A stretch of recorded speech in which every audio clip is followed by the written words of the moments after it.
И здравейте на всички, аз съм господин Фокс и в днешното видео ще правим unboxing на това SSD. Това е на Samsung, както виждате. Portable SSD T7 за 2 терабайта. И да, това е кутията, виждате нещо изобщо. И време да я отваряме. Също така ще правим unboxing или да не знам дали го казвам, но сега първо казвам. Взимаме си нощчето и отваряме така регламентно арове.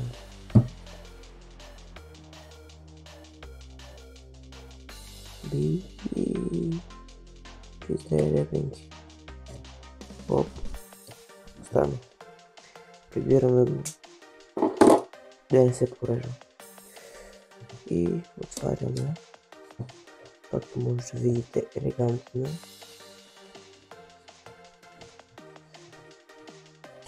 И ще не лъкваме тази кутийка така.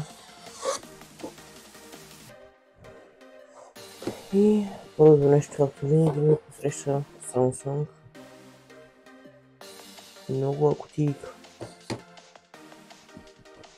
Сега нека да отворим, обаче аз имам въпрос. Тези няколко отваряници. Имам една кутийка, тук има втора и тук има трета. Започна. Знаеш какво? Е така. Йоп. О, Samsung. Взимаме го. И тогава вече не трябваше да го затваряме. Ето го. Как изглежда. Ръка за сравнение. О, че тежи бе. Ето може да видите горе-долу. Направено е от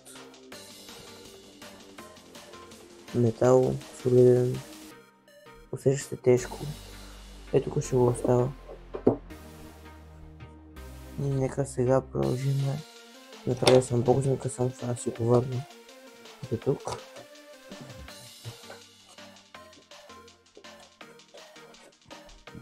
Това нека продължим с тази част. Ето тук. Значи ето тук.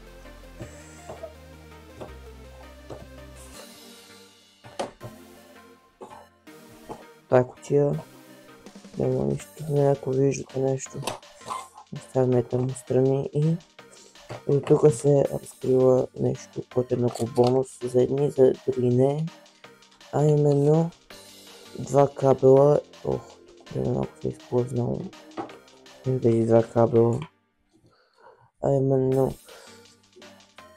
един C към C и един A към C кабел, който много хора нямат, други имат. Никога не се слуша излишък.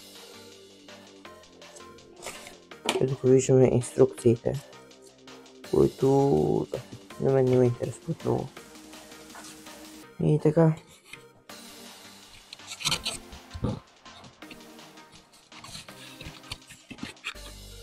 Прибираме ги. И като цяло това беше от unboxing, сега преминаваме към ревю. Да ги видим, да направя едно ревю, да ви разкажа горе-долу какво е това SSD, какви са другите, какво има предимството и така. Както ви видяхте, това беше Samsung Galaxy Portable SSD T7. Също така от SSD колекцията на Samsung те предлагат SSD T7 Touch, който има скенер за пръстови отпечатъци на него. Той е също като моето, просто има пръстов отпечатък до логото. Нашето T7 и има T7 Shield, който е по-апгрейдната версия, която е по-ударностойчива и да. Имаме T5 Evo и Samsung Galaxy SSD T9, като на T5 техническите характеристики са, че T5 поддържа от 2,4,8 терабайта пространство в него. Също така има USB 3.2 генерация първа, като чете 480 мегабита в секунда, записва 480 мегабита в секунда. Също така е водоустойчив и удароустойчив на падане до 2 метра. Има софтуер Samsung Magicam. Също така издържа от минус 40 до 80 градуса. 85 градуса в изключен режим, а работната температура може да му достига от 0 до 60 градуса. Размерите са му 40 на 95 на 17 мм, тежи 102 грама, също така има съвместимост с Windows, macOS и Android. Нека сега да ви кажа за следващото е именно T7. Може да си да избирате между 1, 2 и 4 терабайта.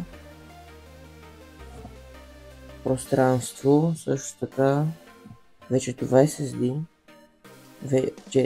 чете до 1050 мегабита в секунда и записва до 1000 мегабита в секунда.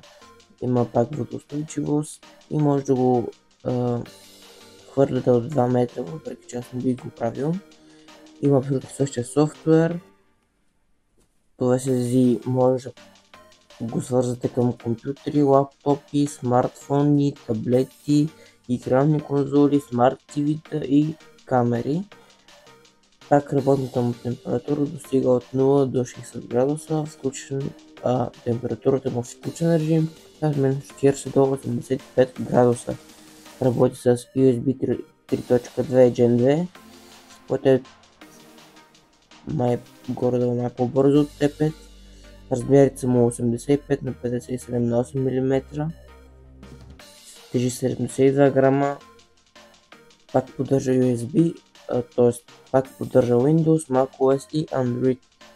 И пак има 3 годишна гаранция като миналото. Аз мисля, че между T7 и T7 Shell и T7 Touch мисля, че е еднакво. Просто едно T7 Shell е за хвърляне, T7 е така най-евтиното и най-кекавото, въпреки че аз не знам кой е нормален човек. Бих си хвърлял SSD-то или би го потапал в вода. Сега нека кажа малко за T9. От T9 може да избирате 1, 2 и 4 терабайта. Да, това вече е малко по-бързо, като вече T9 чете до 2000 мегабита в секунда и записва до 2000 мегабита в секунда. Пак водоустойчив, но този T9 като T7 Shell е до 3 метра устойчив на падане. Абсолютно същия софтуер, Samsung Magicam софтуер. Пак работи с компютри, лаптопи, смартфони, таблети с Android и игрови конзоли, смарт телевизори и фотоапарати. Пак работната му температура е от 0 до 60 градуса, изключен режим е от минус 40 до 85 градуса. Работи с USB 3.2 Gen 2x2. Размерът са му 88 на 60 на 14 мм, тежи 112 грама. И да, съвместимо е с Windows, macOS и Android. Но това вече T9 има 5 годишна гаранция, което гаранция е хубава гаранция. Така да, това беше моето ревю на T7 и на другите, които ги нямам. Взех T7 2 терабайта, защото ми трябваше. И да, надявам се този клип ви е харесал. Мога да ви кажа, че повечето SSD-тата като T7 Shell, T7 Touch и T5 може да ги няма на повечето места. Аз не си ги взел от едно специално място, което съм сигурен, че всеки може да намери, само да търси.